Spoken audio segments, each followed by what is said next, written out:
Do you guys do that all the time where you have to search for your phone using your Apple Watch? My mom calls it an iWatch. Isn't that funny?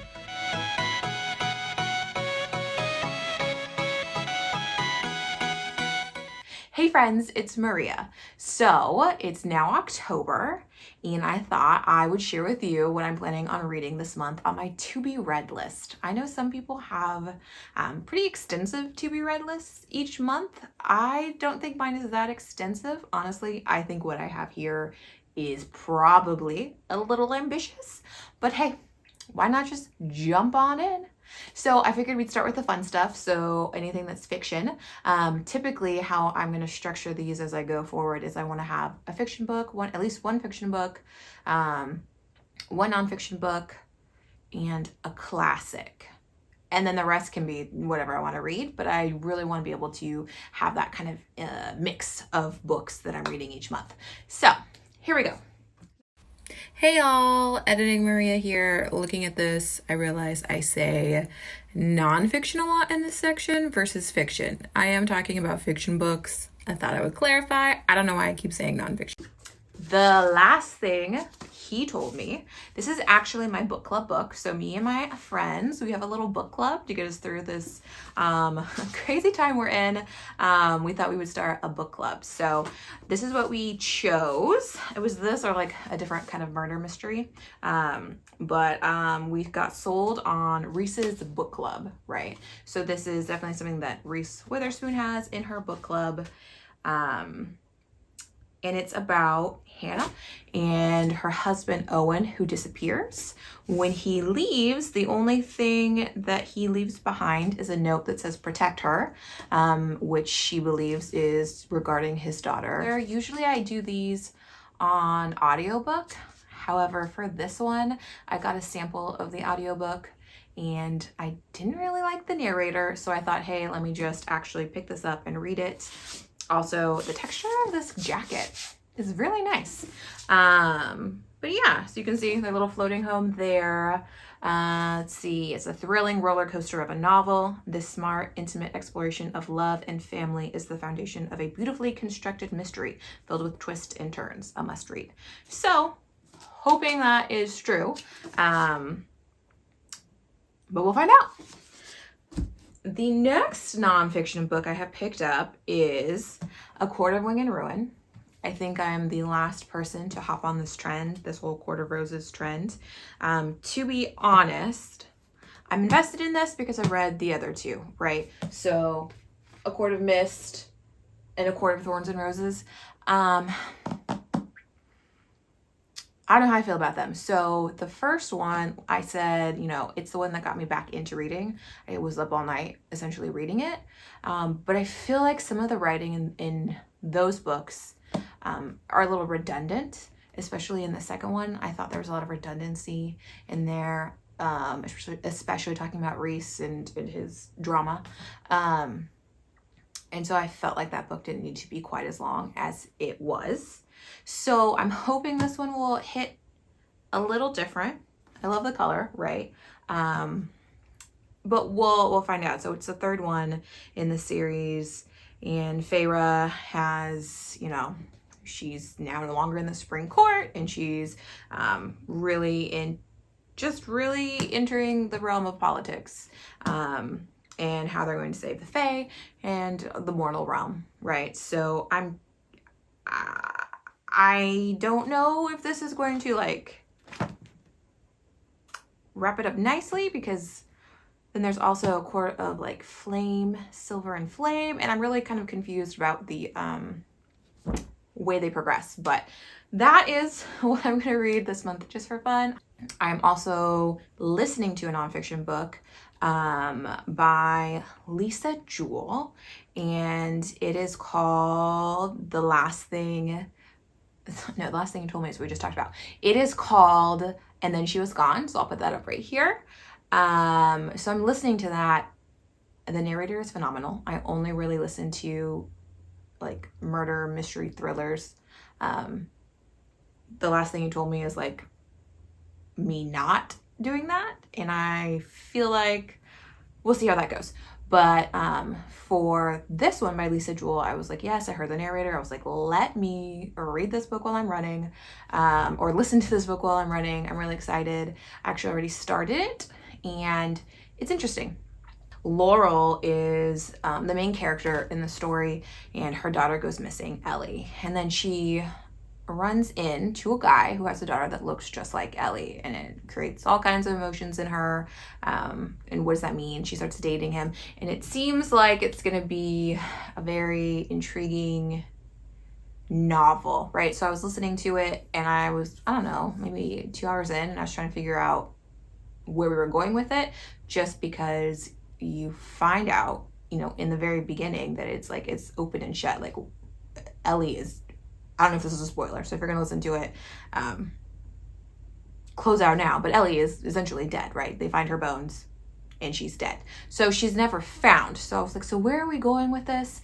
I'll fill you guys in. Like I said, the narrator is phenomenal. If you are going to start getting into audiobooks, I do recommend that one because I think the narrator is great. And that's a make or break with an audiobook. So I do recommend that. Listen to it. I think you'll really enjoy it. And I think it's good for the season that we're in right now. So now to jump into my nonfiction book, I have Thinking Fast and Slow by Daniel Kahneman. I'm not sure how you say his last name. But he is a professor of psychology at Princeton University. And he wrote this book to talk about how the mind can be divided into two different systems, essentially. System 1 and System 2. System 1 is your instantaneous, highly emotional system and how we use that when we think. And then System 2 is your slower, more logical and deliberative system, and how these two things work together in society, in business, in your everyday life. I think we talk about, from what I read of the reviews, we talk a little bit about how that deals with unconscious bias and how we make split judgments. So definitely intrigued by this. Psychology is something I'm really interested in. So I thought, hey, why not, right? I read like the first 3 pages and I was like hooked on it.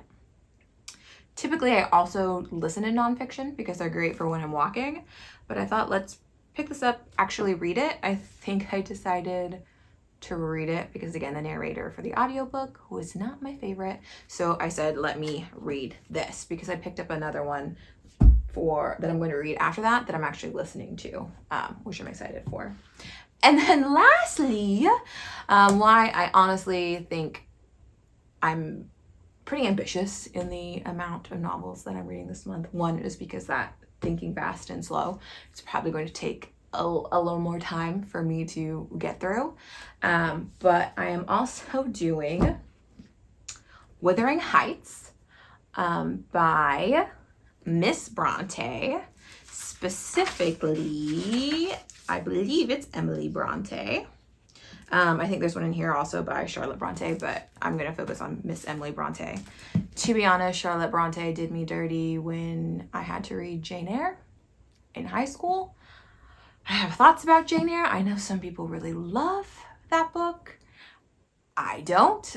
Regardless, this is about her sister, Emily. And so it's a romance story, I'm told, about Heathcliff and Catherine. I actually don't know a lot about Wuthering Heights. However, I've had this book for years and I've never read it. And the cover is just so pretty. It's so pretty, right? So I thought, why not?